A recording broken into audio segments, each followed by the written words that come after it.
It's Friday, Feedback Friday, the feedbackiest day of the week. God, it's Feedback Friday. Welcome to Feedback Friday. And if you listen to It's Not Therapy this week, I had my friend Derwin Mack on as a guest because I have written the foreword to Derwin's upcoming short story anthology. It's called Mecha-Jesus and Other Stories. I was the original editor who published the original printing of Mecha-Jesus, as well as one other story in that anthology. And I'm hosting the book launch on February 29th. I'm very happy to talk about it. I'm going whole hog on it. So if you're interested in checking out the book, or if you're in the Toronto area and you're interested in checking out the launch, information links in the description box below. And now we'll get on to Feedback Friday. There'll be more stuff about that as we kind of firm up. Songs done, some art for the event, as well as some other people that I'll be happy to show you in the coming weeks. Patrons will get it first. Patreon and coffee links have gone out for the month. Thank you for the people who donated. We're still looking to meet both Song's goal for her maps and our weekly goal of donated sessions. So let's do the help support this channel. A lot of shilling this video, but all good stuff. Help support this channel. Become a monthly patron, patreon.com/LeannaK, or buy a one-time Leanna Care session for somebody who can use it but can't afford it. Coffee.com/LeannaK. That's really important right now. Or the GoFundMe if you just want to kick a couple bucks. But if you want to kick a couple bucks somewhere, kick it to Song's map making thing, or buy the book.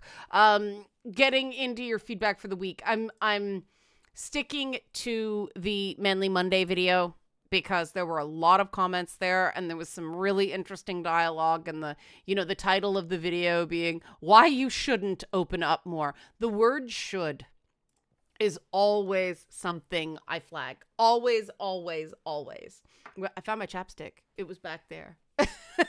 But I always flag, because should, according to whom, based on what? Sometimes it is a should, children should be cared for by their parents, but it doesn't always happen, right? Should's one of those things. Question it. Always. And we'll get to that at the end. Tee up. I love when I make a nerdy point of history and someone's like, you were so right. Man, the way of this is somebody who studied classics for 5 years in high school. Man, the way of masculinity that the Greeks and even Romans, I'll be a bit closer to ours, had a much healthier concept of expressing emotion and bearing adversity. Even what we now refer to as stoicism is a very toxic version of what Diogenes and Seneca were trying to live up to. And I mean, there's the best Stoic name ever. I guess you say Epictetus. It's probably more Epictetus. But funny name. We used to talk about that on the Broken Clock podcast all the time. Me and Mary just. But yeah, when did, the Christian right get a hold of Stoicism? Because it ain't as advertised these days. It's really not. And Stoicism's very healthy if you think about it as processing emotions as opposed to stopping emotions. I am not a fan of thought stopping. I don't believe you can just not think something, not feel something. What you have to do is flow it in a healthier channel. So you make a nice little river that turns a water wheel, and instead of flooding your entire emotional town. That's how it works. You can't stop it. Then you get into don't think about pink elephants, right? And even the whole idea of attachments that Star Wars has ruined. It's not about never loving people, never, forming connections with people. It's about understanding that you don't own someone, and you don't get so negatively invested in the relationship that you start doing things that aren't good for you or the other person. And that leans into the next comment I took a lot of partial comments because some of them were really long and they were really interesting to read, but I want to get into more comments. So, as far as domestic violence against men goes, I'm of the opinion it's always been a factor, and the rise we're seeing now probably reflects a rise in reporting, though the changing rules of and expectations on women might affect the type and or motives for their domestic violence on male victims. But again, I think that it's always been there. Throughout medieval Europe, laws existed on the books to deal with female on male partner violence, though they left a great deal to be desired as the laws punished both the offender and the victim. Generally, the man found to be abused by his wife was forced to wear a dress and ride a donkey backwards while being pelted with rotten fruit and dung, because the main concern was the violation of the social order, not the violation of the individual, and both the wife committing the violence and the man who let it happen were held responsible. And that, I wanted to elaborate on that comment because that's the issue with it, right? That two things. One, women are not seen in those systems that adhere to those values as really being fully autonomous people, meaning the ability to make choices and have opinions on things. And so they didn't see anything wrong with denying them agency in society because, oh, well, they don't need these choices. They can't make them. And that, you know, the Bible is written for men. And instead of recognizing that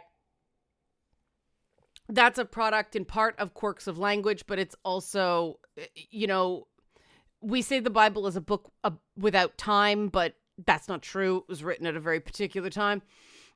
But that's gone forward, right, to the idea that men are the real people and the women are just sort of perpetual children. And so nothing's their fault. And this is where my practice and you know, theories of feminism diverge from a lot of other feminists, and it comes up the most in the domestic violence sphere, because I know my history, and even, you know, with the Seneca Falls Convention, them wanting women to be seen as equally accountable under the law and not get a pass for committing crimes with their husbands. It was that acknowledgement that women are whole people, they're responsible, there can be extenuating circumstances a lot of the time. And so obviously I look at domestic violence much differently. It runs me afoul of the Duluth model. If anybody's interested in me going over the Duluth model, let me know in the comments. I'm hesitant to talk about that stuff because people get really angry at me, but if there's interest, I'll do it. The other side of that is that because of the paternalism in these cultures, and that's why the men who were beat up by their women were punished, because it was their women. And there was, you know, the phrase beat the hell out of someone, that was literally committing physical violence against people to get the demons out of them. And that's why there's a lot of religious texts about how to beat your wife. Obviously, we don't settled people don't look at relationships as one person having to act as a quasi-parent for the other. But it still goes on. You know, there are women who relate to their husbands as another kid, and that's not good. Because that relationships gets more and more and more self-fulfilling that way. You know, the parent who is the adult who is treated like a child acts more and more and more like a child because of the expectation. And so you get the, you know, man-child husband in the sitcom, or you get the woman in a relationship that has tantrums to get what she wants. And adults don't have tantrums. I don't accept tantrums from anybody. There's a part in, if somebody throws a tantrum on me, I just stop listening because I'm not going to reward the tantrum. Nothing in the tantrum matters. I'm not going to listen.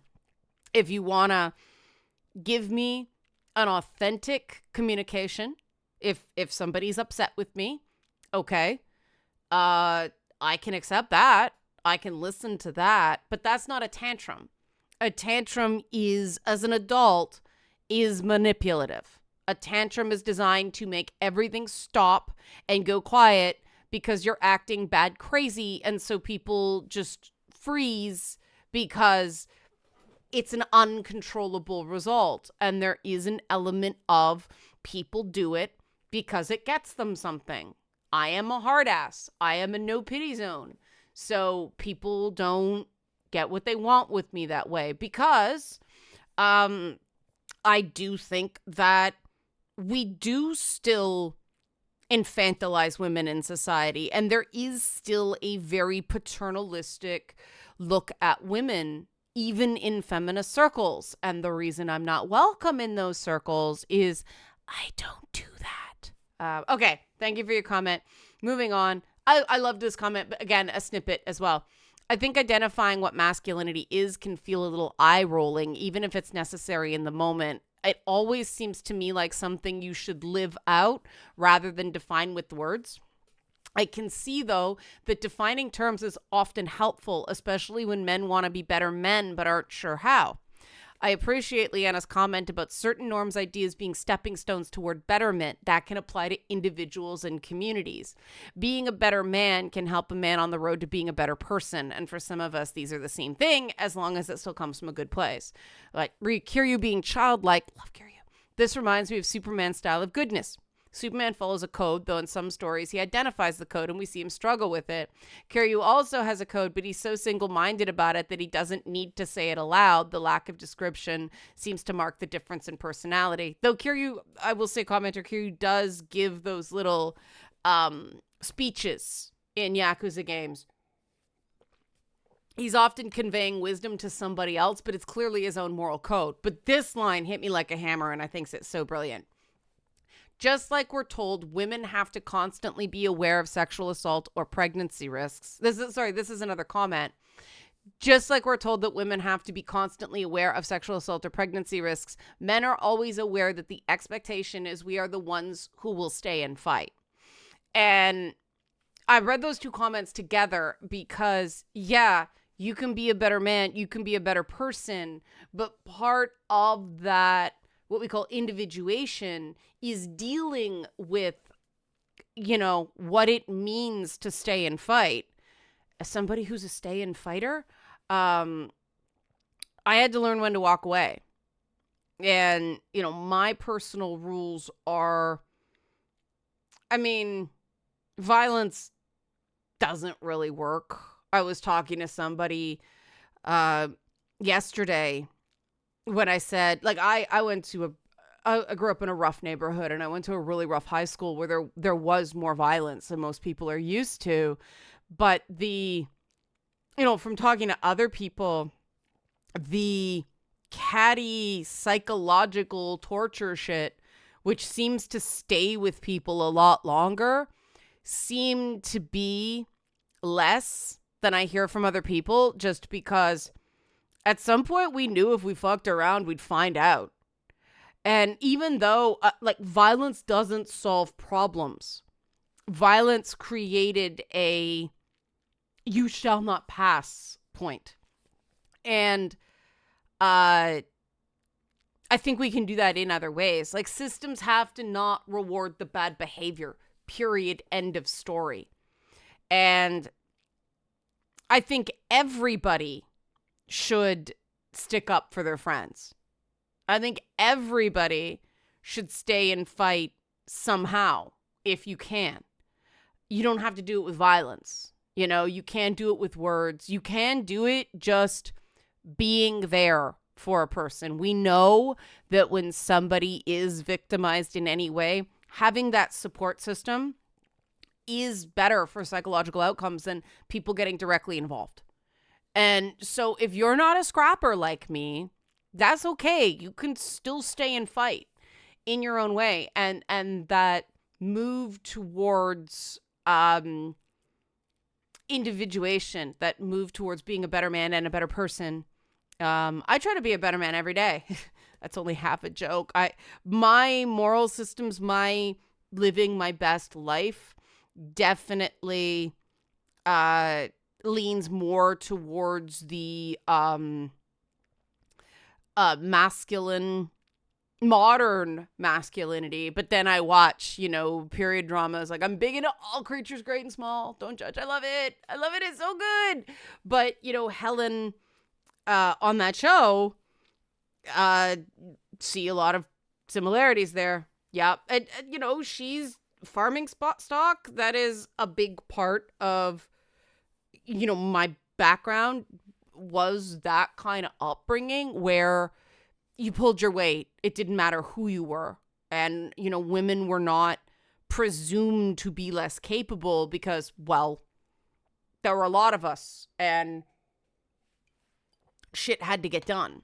Right. So while, it's this contentious statement to say men and women are different, it's accurate with the caveat that, yes, we see intersex differences, but the difference between individuals within intra-sex is greater than the differences between, observable gendered traits. And so the ability to predict what an individual's likes, dislikes, preferences, all that stuff, ways of doing things, ways of learning, ways of working.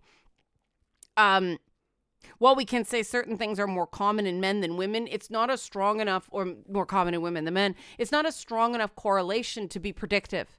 And so it's best to not do it. That is the lengthy, accurate statement, which, and we get into the whole thing that there were multiple comments on, the whole idea of there's no such thing as gender identity, and men and women are different means the stereotypes are true. And if you don't conform to gendered expectations, people start telling you, well, you're not that gender. And one, really, really firm, no one gets to tell you who and what you are but you. And anybody that does, flag for abuse. I'm not kidding. Like, that may seem like an exaggeration. I'm not saying it definitely is, to, tie into Wednesday's video. I'm just saying that it's possible. Nobody should be telling you who you are. No one. You get to determine who you are. Anybody tells you who you are, it's sloppy at best, very likely manipulative, abusive at worst. So, that solves a lot of issues, right? Anybody who tells you, oh, well, the whole thing about an egg, and the reality of trans people who don't know they're trans yet is real. But again, you don't out someone before they're ready. You don't tell someone what they are. Because, even if you're right, you could keep them in the closet longer. And that's not a good thing. In general, no one gets to tell me who and what I am. I had a great conversation with somebody in a one-on-one session this week about having to accept that I am scary. It really bothered me for a while. I didn't want people to think I was scary. And it part of it was getting older. Part of it was, having, when I first read Discworld, I couldn't see myself in Granny Weatherwax. She was my grandmother. No, really. My grandmother was Granny Weatherwax. The other grandmother was Nanny Og. It's uncanny. I come by being a witch, honestly. But I was never Tiffany. I was never that.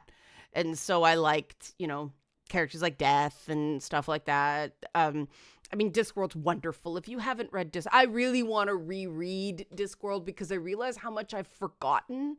And it's so wonderful.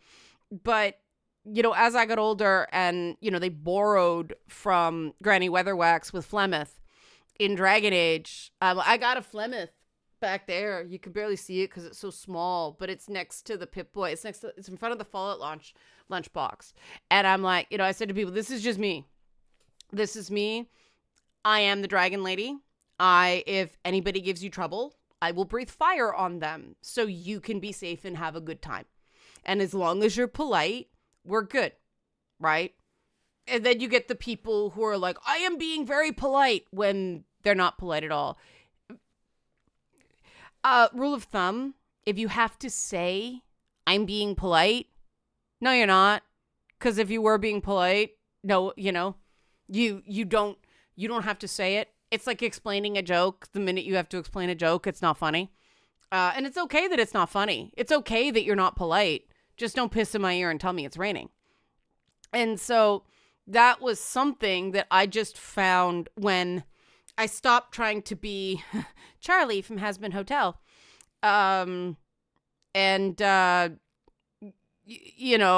Realized I am kind of, I call myself good crazy. And I'm not fluffy, sweet, nice.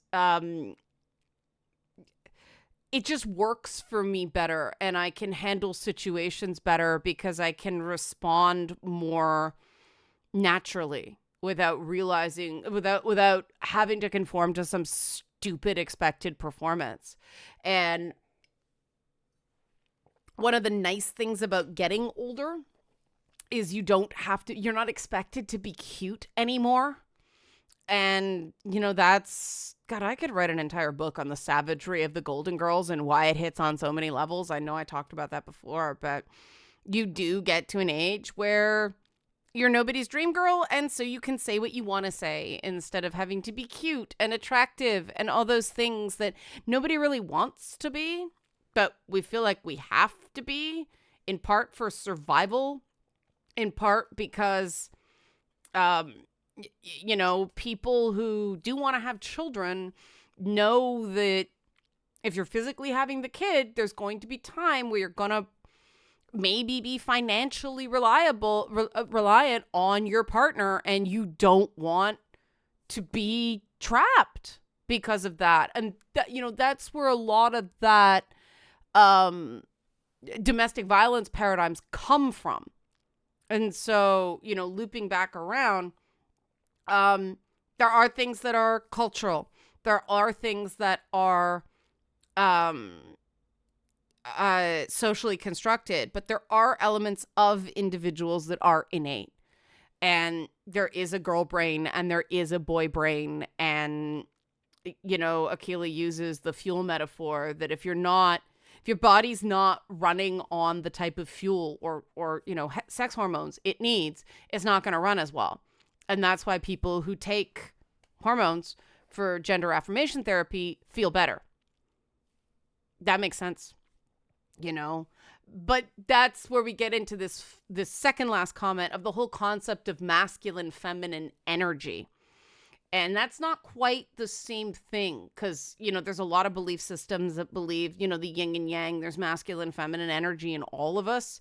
But this commenter said that concept of masculine, feminine energy has been so badly handled that it shifted from everyone having their own unique balance, being accepted as is, to forcing everyone into an unhealthy codependency by insisting that masculine energy only come from men and feminine energy only come from women, resulting in having a partner who performs their assigned role properly, being less about what you need as a person and more about a kind of referendum on your humanity in general and your masculinity, femininity specifically. Hence, you can get some people taking, and this one, another one hit me like a hammer. Hence, you can get someone taking Jordan Peterson's remark of you have to be dangerous to be peaceful, otherwise you're not peaceful, you're harmless, and applying some dark triad thinking to reach a conclusion like you have to be able to make a woman think you can go off on her at any given moment to keep her in line. You don't actually do it, but the thought is there. That thought is much like when some women jokingly reason that they watch crime documentaries with their boyfriends and then loudly proclaim that if they did it, they wouldn't get caught to scare their boyfriends into not risking their displeasure. If you have to resort to such psychological tactics to maintain a relationship, then you have silence, not actual peace. And that's a really interesting take. It's different from my take on my issue with the you have to be dangerous to be peaceful, otherwise you're not peaceful, you're harmless. What? Because the opposite to peace is war.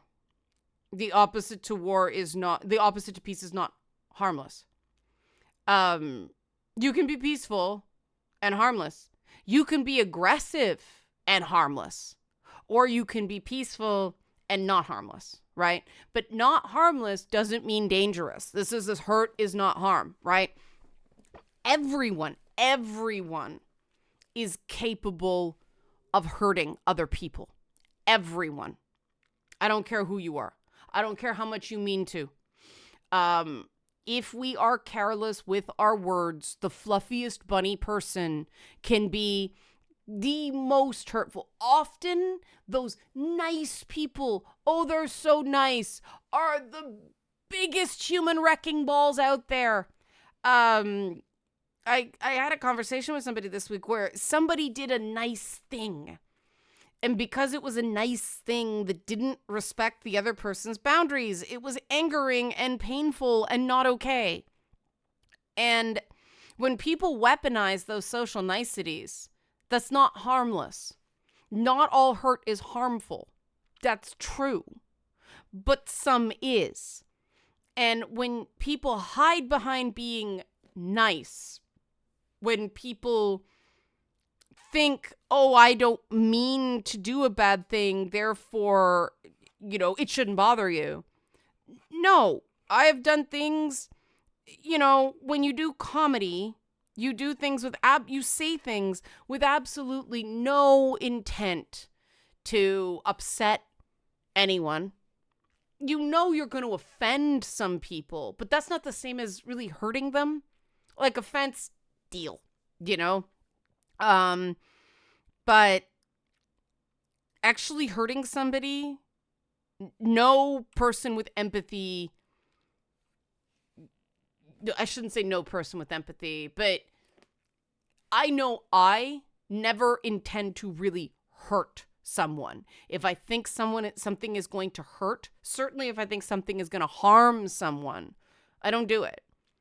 Offended? I don't give a shit. Adults are expected to handle their own offense. Sometimes you're offended for good reason. Sometimes offense has a point.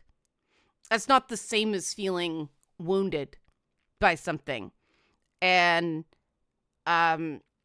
sometimes when we have a reaction to something, it's good to figure out why instead of just getting mad at the thing. Especially when it's a thing that's deliberately designed to tweak because it's satire or purposely offensive, that I do think there's no such thing as a harmless person. None. I also think that if people pride themselves on being dangerous, that person is got something very wrong with them, and I include cowardice on that list. Because, evened out people, they're like, no, I work on myself so I'm not dangerous. I am strong. I have resilience, but I'm not dangerous. If you have to pride yourself on being dangerous, that's you fighting a very real fear. And, if you think you're harmless, you're dangerous. If you think you have to be dangerous, you're a coward. That's just the way I think, because I don't consider, a lot of people do consider me dangerous. She's more dangerous because she makes sense or she seems to make sense, she seems reasonable kind of way. It's like, ideas are not dangerous. The only thing they're a threat to is your certainty. Chill, you know? And this is where we get in. A commenter talked about in the title of this video, the idea of people saying, you should open up more. You should do this. You should do that. Well, first of all, is this solicited advice? But also, hell no. The advice, you should open up more, bad advice. Because people who don't feel comfortable opening up have their reasons. And the first thing you have to do if you want to form connections with people is understand your reasons for not trusting the interactions. Why is opening up so terrifying? And often it's bad reactions in the past. And this is where being more judgy and, you know, deciding people just aren't your people matters, you know. If you don't think someone can handle it, that's valid. And if you test a little and they don't take it well, you're under no obligation to continue. And if, no one can be forced to open up in a way that feels safe. And the reason that's important is that sometimes things will come out wrong. Sometimes you will feel rejected. And if there's a certain level of trust, like there's been a few things with people I've been working with for a while where I'll say something and I'll realize it was wrong and stupid the second I say it. And it's like, that came out wrong. Nope. Let me take that back. And they kind of chuckle because I see them tense and I'm like, nope, wrong. I shouldn't have said that. This is what I should have said. They're like, yeah. That's how trust is established, right? No two people need the same things.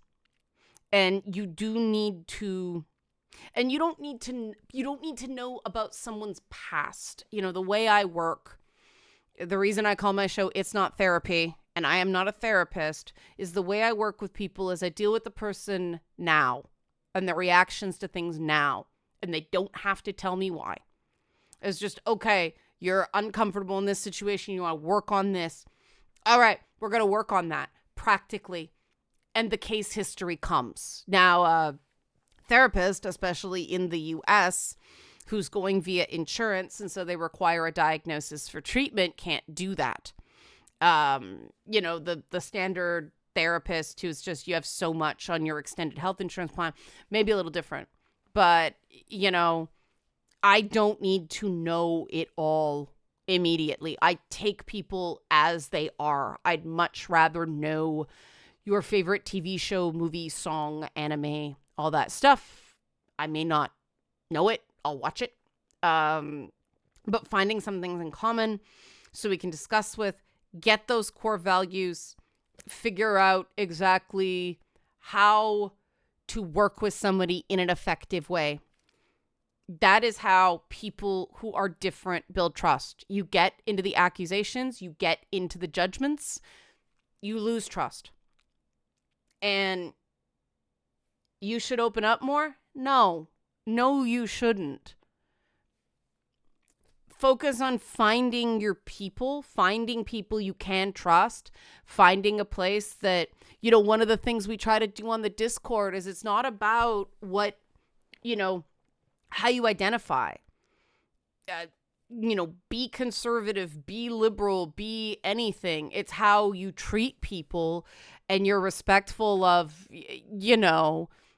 you can be conservative without being a bigot. Right? And being conservative is no excuse for being a bigot.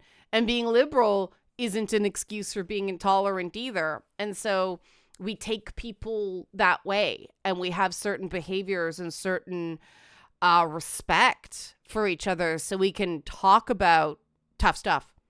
We've been having a debate about, the Second Amendment on our Discord for weeks now.